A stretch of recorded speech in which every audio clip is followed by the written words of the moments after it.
Hola a todos, y bienvenidos a nuestro canal. Hoy vamos a abordar un tema que ha generado mucho debate en los últimos tiempos. ¿Debería el actual rey de España, Felipe VI, pedir perdón a México por los abusos cometidos durante la conquista hace más de 500 años? Este es un tema que resuena en muchas conversaciones, y exploraremos 10 razones por las que muchos argumentan que no debería hacerlo. Vamos a profundizar en cada una de estas razones. Razón 1. Distancia histórica. Los eventos que tuvieron lugar en el siglo XVI son parte de una historia que se ha ido transformando con el tiempo. La conquista de México ocurrió en un contexto completamente diferente, donde las nociones de justicia y moralidad eran distintas a las de hoy. Imagina vivir en una época en la que las guerras y las conquistas eran comunes, y las interacciones entre culturas eran a menudo violentas y desiguales. A lo largo de los siglos hemos evolucionado en nuestras perspectivas y entendimientos, y es fundamental considerar el contexto histórico al analizar las acciones de figuras del pasado.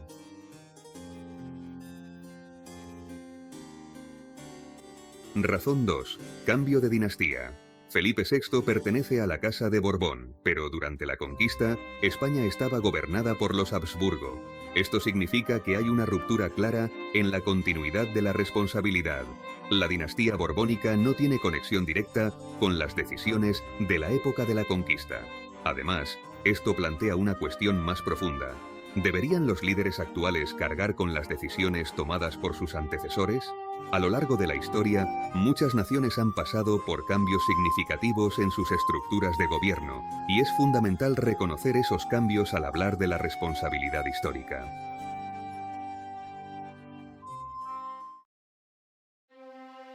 Razón 3. Responsabilidad compartida. Es fundamental reconocer que la conquista no fue un acto exclusivamente español.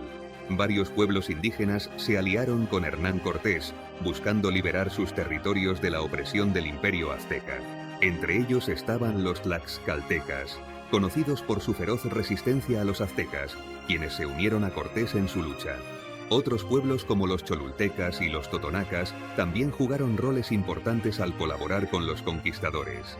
Esta colaboración demuestra que la historia es compleja y que no se puede simplificar a una narrativa de conquista unilateral. En lugar de ver la conquista como una historia de opresores y oprimidos, debemos entender las dinámicas de poder, alianzas y decisiones que llevaron a estos eventos.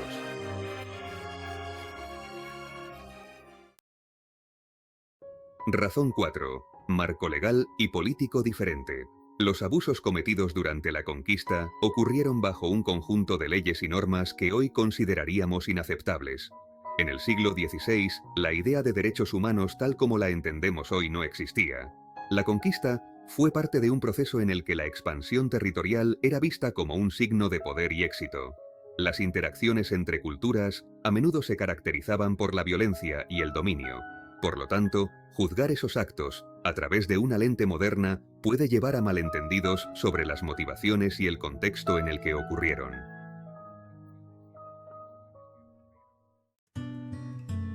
Razón 5. Rol ceremonial del rey. En la actualidad, el rey de España tiene un papel principalmente ceremonial y no posee poder ejecutivo. Esto significa que no puede tomar decisiones unilaterales sobre cuestiones de política exterior o disculpas, lo que limita su capacidad para hacer un gesto como este. El rey es un símbolo de unidad y continuidad en España, pero sus funciones están más orientadas a representar y promover los intereses del país en el ámbito internacional que a intervenir directamente en asuntos de política. Por tanto, pedir perdón por acciones del pasado podría exceder su autoridad y rol en la sociedad contemporánea.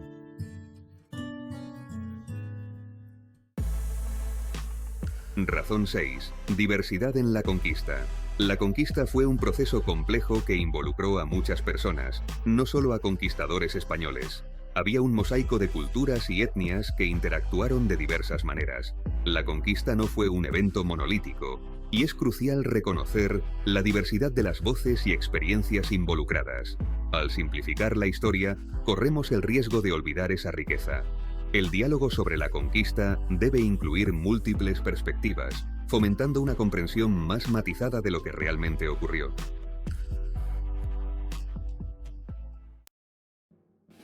Razón 7. Reconocimientos previos de España. Cuando en 1836 España reconoció la independencia de México, se firmó un tratado de paz y amistad entre ambos países y en su artículo 2 podía leerse: habrá total olvido de lo pasado y una amistad general y completa para todos los mexicanos y españoles, sin excepción alguna. En 1910, en el centenario de la independencia de México, una delegación de España fue invitada a Los Fastos y se realizaron actos protocolarios de disculpas. Cabe destacar que durante esta época la población indígena de México representaba el 70% de su población total, mientras que en la actualidad no llega al 15%. Entonces, ¿en qué medida puede responsabilizarse de la desaparición de esta población indígena a España? Pese a ello, en la década de los 90, en varias visitas a México, el rey Juan Carlos I ya reconoció y lamentó los abusos a los pueblos indígenas durante la conquista e hizo un llamado a la reconciliación. Aunque no fue una disculpa directa, sus palabras fueron vistas como un gesto de reconocimiento del dolor histórico. El actual presidente del gobierno, Pedro Sánchez, en varias ocasiones ha reconocido la necesidad de comprender el pasado y ha defendido la idea de cooperación y entendimiento entre las naciones en lugar de emitir disculpas formales. Este enfoque se enmarca en las tensiones que se han generado en años recientes, particularmente en torno a las solicitudes de disculpas del presidente de México. Este tipo de reconocimientos son pasos significativos en la dirección de sanar viejas heridas. Sin embargo, algunos argumentan que la repetición de estas disculpas podría no aportar nada nuevo, sino más bien crear divisiones innecesarias en las relaciones entre España y México. Razón 8. Relaciones diplomáticas consolidadas. Las relaciones entre España y México han evolucionado y se han fortalecido a lo largo de los años. Hoy en día, ambos países colaboran en muchas áreas, desde economía hasta cultura. La colaboración bilateral es un testimonio de cómo, a pesar de las heridas del pasado, los dos países han encontrado formas de trabajar juntos para avanzar hacia un futuro mejor. Volver a exigir perdón por viejas heridas ya cerradas podría complicar estas relaciones, en lugar de fortalecerlas.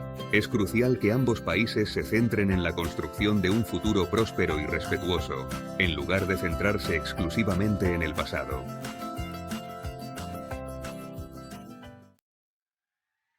Razón 9. Foco en problemas contemporáneos y política populista. En lugar de centrarse en el pasado, muchos argumentan que es más importante que ambos países trabajen juntos para abordar desafíos actuales. Además, es importante notar que algunos líderes actuales, tanto en España como en México, pueden utilizar la historia como una herramienta política. Al señalar enemigos del pasado, desvían la atención de los problemas internos que enfrentan, ya sean económicos, sociales o de gobernanza.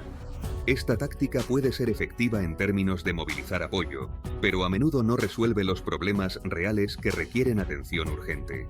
La historia no se puede cambiar, pero el presente y el futuro son moldeables. Las relaciones entre naciones deben centrarse en cómo enfrentar los problemas actuales y colaborar para mejorar la vida de las personas, en lugar de revisar constantemente las heridas del pasado. Razón 10. Legado compartido.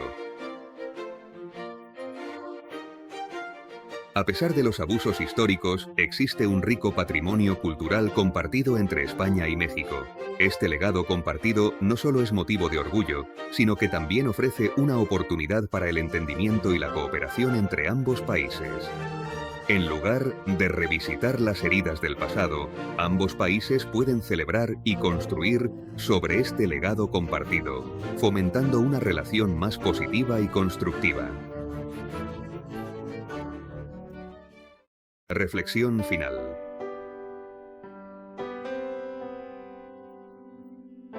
Pero por encima de todo, los ciudadanos mexicanos y españoles no debemos olvidar los lazos de afecto y amistad que unen a nuestros pueblos hermanos. que son mucho más fuertes que cualquier soflama política populista.